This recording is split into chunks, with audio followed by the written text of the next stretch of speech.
Mind to Keep just standing a little bit awkwardly, trying to get it to stand better. They're off now. Mind to Keep might have missed it slightly. It's gone out towards the back and coming out quickly, Madam Nash. It'll cut across the field and lead easily and race away from Blurred Vision, and then came Yuma Tame, followed by Think Mick is going into a forward spot into about 4th or 5th. Hollywell on the outside of it from Surge Draw, momentarily 3 wide. And then the Magic Ivy, followed in behind them by Money Never Sleeps and Titbit. And then as they lead the straight, Mind to Keep from Shadow Minister and Miss Shamadal. Madam Nash put the brakes on one and got to the lead. Led by a length and a half, Blurred Vision, Yuma Tame is 3rd. Surge Draw still working a little bit hard, out 3 wide. And then Think Meek back on the rail. Hollywell was outside it, a gap then to a Magic Ivy on the outside of Money Never Sleeps. Then 2 lengths to Titbit, a half to Mind to Keep, followed by Shadow Minister and Miss Shamadal 2 away last of all. They're stringing right out here, so the pace is on as they go to the 1,000. Madam Nash striding clear, led by a couple of lengths. Blurred Vision, Yuma Tame 3rd from Surge Draw, who's worked in one off the rail now after sitting 3 wide early. Then a half to Think Mink, followed by Hollywell, Money Never Sleeps, and then Magic Ivy, followed by Titbit and Mind to Keep. Shadow Minister about to take off, and Miss Shamadal last, about 12 off the lead. It's Madam Nash running them along at the 600 metre mark. Blurred Vision coming after it in. Think moved up to go to 3rd. Yuma Tame's gone. Then came Hollywell starting to run on with Money Never Sleeps. Madam Nash in front at the 200, led by 2 on Blurred Vision, who can't make any impression. Hollywell's coming down the outside, but it's Madam Nash's day today. Madam Nash is well clear, and she'll be far too good and go down to beat Hollywell. I'd say got 2nd in front of Money Never Sleep, but it is a photo. Then Mind to Keep, followed by Blurred Vision, Miss Shamadal. Then Magic Ivy. In behind them next we had Think Mink, followed by Yuma Tame, who wasn't able to get to the lead and do her own thing today. And then Shadow Minister, Titbit, and last in was Surge Draw. Oh, number 1, Madam Nash, a very smart performance by this mare by Flying Spur. Adam Hieronymus picking up the ride late for Chris Waller, and she's been able to get home at her absolute ease. Beating home, looks as if maybe Money Never Sleeps, Hollywell rather, number 9 in 2nd placing. Money Never Sleeps maybe in 3rd. We'll just wait on the photo for that. And a lovely run there, Mind to Keep for Bart Cummings. Kerry McAvoy getting home really nicely. Yeah, looked dominated from the front. First try past 1600 was no issue at all. Ran along with certainly a solid clear. Her made it a true test at the 1900, but just kept running. Was travelling sweetly coming to the turn. I looked back and 7 or 8 of them under pressure. You'd want to be on the leader, and has streeted them in the end. Tight photo for 2nd. It is 196 now. Yeah, definitely Hollywell 2nd. That is a decent drift. There was no money at all for Madam Nash. All the money was for Yuma Tame, who back on top of the ground was a fair risk, Brian. But look, Madam Nash out in front, first try of the trip, but dominant win.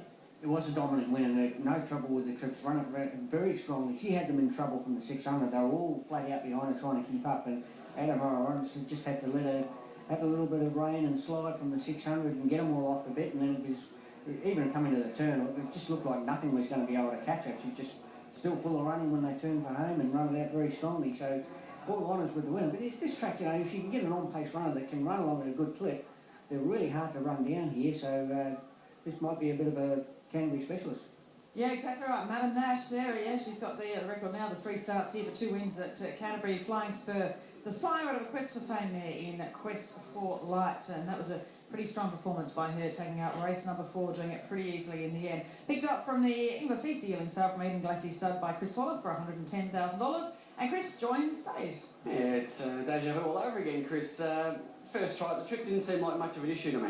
No, it was a good front-running ride. Adam made his intentions clear as soon as they jumped that he would dictate the race, and he didn't sit and sprint. He kept rolling, and to his credit, he knew what he was doing, and that's a sign of a good rider when they can judge pace and find a bit, turning for home, put the others under pressure, and I think they got tired chasing. What was the issue last time? She was a beaten favourite there last time. It was a headwind and a few other. Were there other factors? Well, that's all Glenn Schofield put it down to, and yeah, I can't really explain it.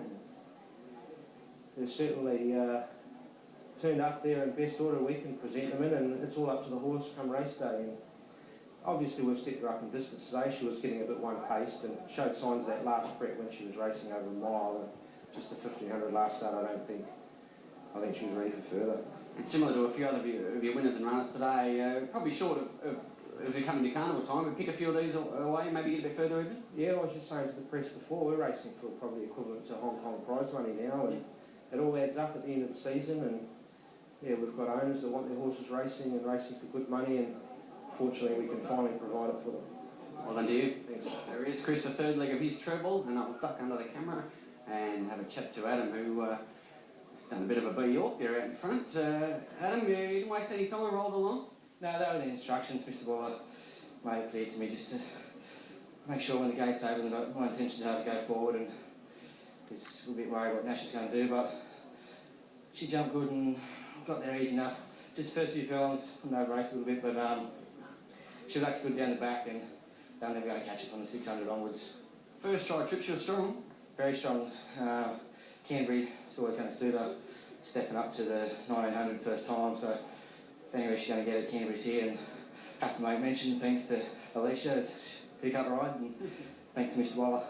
Well done you, mate. Thanks. There he is, Adam Hieronymus, the winning rider in race number 4. That'll clear the way for the quaddie here at Canterbury. He'll be back about 10 minutes out prior to that, the Manio.